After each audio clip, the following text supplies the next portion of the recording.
nggak punya garasi depan rumah itu tanah orang kita sewa, kita pakein tenda. Tapi mobil gue 6 biji. Ada Ferrari, ada Alphard, ada Odyssey, ada Harrier, ada Vario. Istilah kata OKB. Iya. Orang kaya baru. Orang kaya baru ya. Memang iya karena baru punya duit. Jadi dibeli semuanya gitu. Jadi sampai dibilang sama tetangga, itu anaknya si Tante Peggy itu pasti babi ngepet katanya.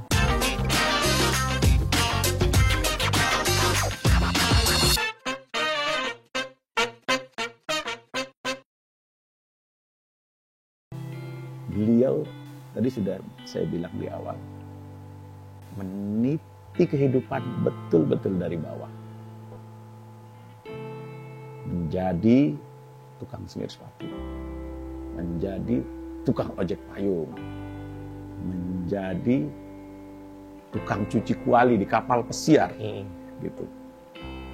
Sangat berwarna kehidupannya sebelum menjadi seperti saat ini. Dan itu adalah proses panjang ya. Panjang bener. Dari sebuah gang kecil di Tanjung Priok. Sekarang tetap di gang kecil itu, tapi sudah berubah. Dari sana saya akan bertanya kehidupan di masa kecil. Bagaimana kerasnya kehidupan saat itu sehingga Anda bisa sampai seperti saat ini. Ya, kalau ngomong pahit, super pahit. Super pahit. Di keluarga pahit, di luar lebih pahit. Kenapa? Karena di keluarga itu kita tidak pernah diorangkan. Oke, karena status keluarga, karena status ya, ekonomi. Status ekonomi. Ekonomi. Jadi ada satu cerita, mama saya pernah dianggap curi jam tangan. Oh, Ibu Hernawati ya, Iya. Ibu Anda. Nah itu sampai hari ini saya terus teringat karena itu menjadi acuan dan lagi-lagi orangnya saya ikhlas. Di dalam saudara saya pernah diusir dari lantai 2, baju saya dibungkus kain, diusir, tinggal di rumah om.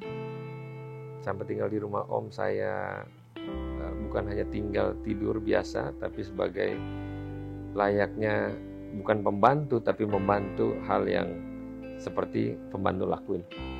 Ya cuci piring, ya ngepel rumah, bersihin rumah, cuci mobil.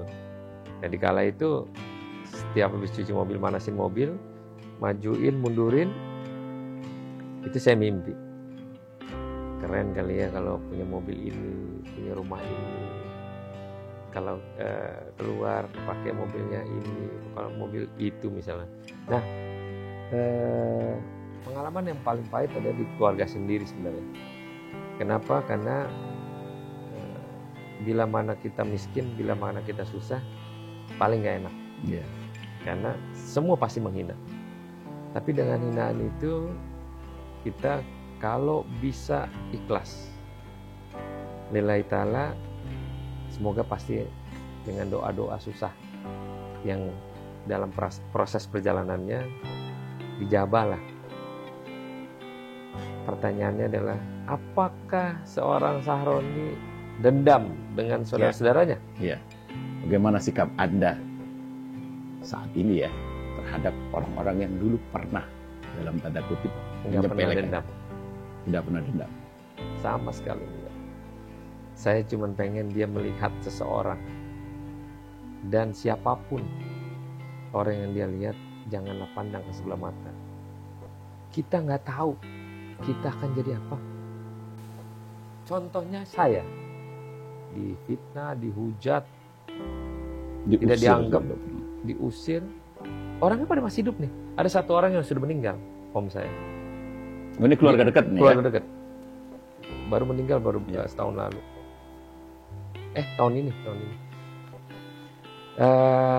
Dia sebagai saksi hidup saya, bagaimana saya tinggal di rumahnya, bagaimana saya dimusuhi, bagaimana saya tidak dianggap sama keluarganya.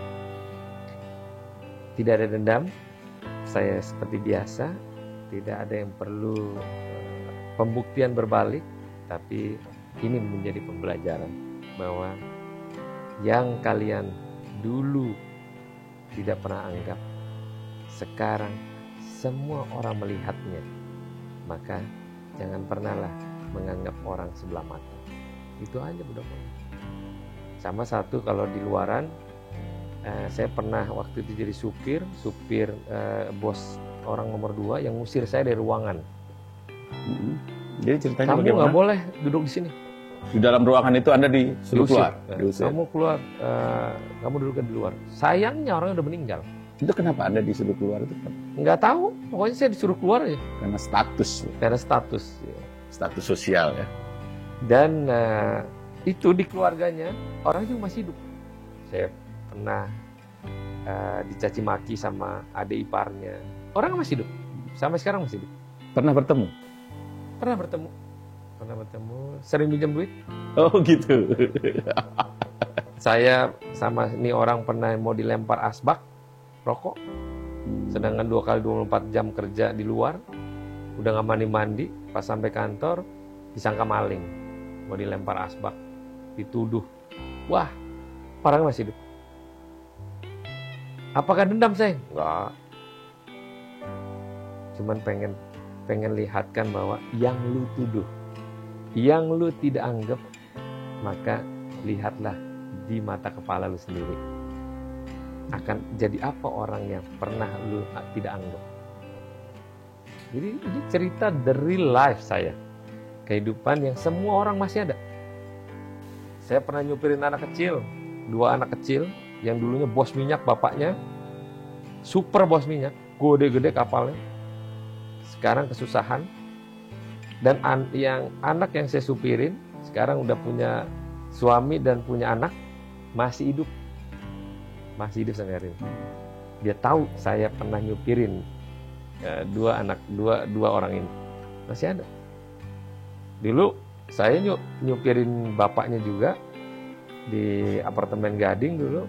Kalau subuh saya berangkat naik ojek sepeda, naik mikrolet itu dari Permai ke Kelapa Gading, bersihin mobil, kuncinya di kamar, ngelapin mobil, manasin, mimpi juga naik Mercy. Makanya ada satu Mercy yang saya beli di tahun yang saya kerja itu, saya perbaikin, ada di rumah. Jadi kenangan-kenangan yang dulu saya itu saya beliin. Kenapa beli Honda Maestro, Cielo, Odyssey, Accord. Itu ada semua? Ada cerita. Jadi cerita perjalanan Anda ini, fakta-faktanya, maksudnya apa yang menyertai karir Anda ini semuanya semua saya ada. beli. Sampai teman-teman bilang, ngapain lu beli mobil busuk begitu? Bagi lu busuk, bagi gua adalah sejarah. Maka mobil itu gua kumpulin. Karena punya nilai sejarah. Motor, Air King. Kenapa dibeli? Karena dulu saya sering nyupirin, saya punya teman ke kota, ke Jembatan Merah. Oke, Air King itu. Ikut balap liar juga nih? Balap liar enggak. Wah, pokoknya kebut-kebutan kalau Air King. Air King itu kan Ya, identik motor dengan rampok. kebut-kebutan. Ya. Motor rampok. Rampok. Ya, udah, dibeli itu motor. Ya karena ada sejarahnya. Oke. Jadi barang-barang yang saya beli adalah bukan sembarang barang. Oke. Tapi barang yang punya sejarah, yang bersamaan di kala waktu gua susah. Iya. Ya gua kumpulin, gua pajang. Gitu. Dan kondisi pahit itulah yang memacu Anda untuk membalikkan ya, untuk membuktikan kepada orang-orang yang pernah menyepelekan Anda, kan kurang lebih seperti itu ya. Oke, Anda kan dibesarkan oleh orang tua tunggal ya? Ya. Ibu Ernawati. Apa arti seorang ibu bagi Anda? Luar biasa hebat. Yang paling sedih adalah saya tidak pernah bertemu dengan bapak saya. Tidak pernah tahu bentuk mukanya bapak saya. Selama sampai hari ini 43 tahun. Sampai sekarang? Sampai sekarang. Ibu tidak mencoba memberitahu Anda? Nggak pernah mau. Karena Nggak dia pernah. bilang, lu nggak perlu tahu, tanpa bapak lu gede sendiri. Nah, ada 2 kali datang mengatasnamakan keluarga. Iya, pasti kan. Begitu Anda sudah seperti sekarang ini. Yang pertama, saya sampaikan ke mereka bahwa kemana selama ini kalian. Oke. Dan kenapa kalian baru mengakui saya sebagai seorang anak dari seorang bapak? Nah, itu dia nggak datang lagi. Sampai sekarang. Kalau nggak salah tahun kemarin atau 2 tahun kemarin, dan ada pernah DM, ada satu orang DM mengaku bahwa saya adalah anak dari seorang bapak, tapi saya nggak ladenin. Oke. Nah, di situ bahwa besarnya saya saat ini adalah tidak pernah melihat sosok wajah bapak saya. Ada pertanyaan, kalau misal suatu hari lu punya bokap hadir dan datang untuk nemuin misalnya, berhadapan langsung dengan lu, bagaimana tanggapan lu? Katanya. Ya, sebagai seorang anak kepada bapaknya ya mau nggak mau, suka nggak suka, menerima. Sekalipun banyak kesalahan yang dilakukan, mungkin gue terima, tapi nyokap gue tidak mungkin akan mau menerima. Tapi sebagai seorang anak kepada bapak, 1000% pasti gue terima. Tapi gue kembali ke emak gue, apakah dia terima atau enggak? Pasti dia nggak terima. Itu aja jawaban gue. 43 tahun nggak pernah belas. Dari lahir sampai sekarang. Pasti dia tahu, keluarganya tahu, dan mungkin juga saya mungkin punya adik dari seorang ibu yang berbeda mungkin. Tapi dalam pengakuan ini memberanikan diri, mungkin dia nggak berani. Tapi emang karena malu mungkin, kita nggak tahu. Kalau harapan ibu yang belum terwujud hingga saat ini? Gue nggak pernah tanya ya harapannya nyokap gue apa. Cuman ya mungkin nyokap selalu berdoa lah buat anaknya jadi orang hebat, orang besar. Itu aja. Dan gue sampai hari ini nggak pernah juga ngelawan sama emak. Ya kalaupun kesel dikit sama emak, tapi gue nggak pernah ngelawan. Namanya mama anak kan. Kadang kita sama istri aja ada selisih paham. Ya pasti ya mama punya selisih paham, tapi tidak yang menjadikan permusuhan. Nggak pernah. Kalau arti istri dan 2 orang anak-anak? Istri dan 2 orang anak adalah pemacu hidup untuk kita berintegritas. Cobaan banyak di luaran, tapi dengan adanya istri, anak, orang tua menjadi kekuatan sendiri. Bahwa Aaron, ini gue kadang kalau suka iseng-isengan, remember lu dulu itu siapa. Jangan melakukan hal yang membuat lu jatuh karena diri lu sendiri. Jadi pedoman gue itu. Jadi gue sekarang tetap pada berfokus untuk menjadikan diri gue hebat adalah karena gue diri gue sendiri. Kalau mau jatuh ya karena diri sendiri. Iya, karena kan begini. Ya tidak bisa dimungkiri Anda ini kan sudah menjadi public figure kan. Sangat. Ya. Nah, konsekuensi public figure itu kan tidak mudah. Ya. Salah satunya adalah gosip. Dan yang kedua juga haters. Nah, bagaimana Anda menyikapi itu? Cuek aja gua. Pernah ada gosip yang berat? Banyak. Gitu ya? Banyak. Termasuk, maaf nih, soal perempuan. Oh, di Instagram pernah dulu. Oh gitu? Saya telah dihamili. Langsung? Di Instagram, di komentar. Langsung. Di komen ya? Di Dan komentar. itu bisa dibaca oleh siapapun kan? Langsung. Wah, ini orang gila kali ini. Terus apa yang Anda lakukan? Cek melalui teman-teman, cari tahu. Ternyata sindikat. Oke. Cari tahu. Pindah-pindah dia tempatnya, rumahnya. Bogor, ke Tangerang, ke Banten. Kita lacak tuh sampai di mana. Rupanya di sindikat. Jadi ada sindikat yang kayak begituan. Oke. Kalau gimana? Kalau haters? Hater mah udah sering haters dihujat. Segala ajak ke kubur lah. masuk neraka lah. Dibantai banyak lah. Tapi itu resiko. Dikala kita melakukan kebenaran, pasti di situ tidak semua orang suka dengan kebenaran. Salah satu keunikan ya, uniqueness dari Bung Ahmad Saroni ini kan bisa kita lihat di akun media sosialnya, di Instagram ya kan. Itu saya melihat bukan hanya uniqueness, tapi originalitas. Saya menduga itu tidak dipegang oleh tim, itu Anda pegang sendiri. Bagaimana? Betul? Ya, emang sendiri. Memang dipegang saya sendiri. banyak belajar kosakata ya dari media sosial, yaitu di Instagram. Makanya saya sering bilang, Instagram itu adalah dari sejadah sampai haram jadah ada. Iya. Jadi kenapa saya bilang gitu? Banyak di situ soalnya. Dari yang benar sampai yang nggak benar. Itu perempuan banyak. Makanya saya belajar dari situ.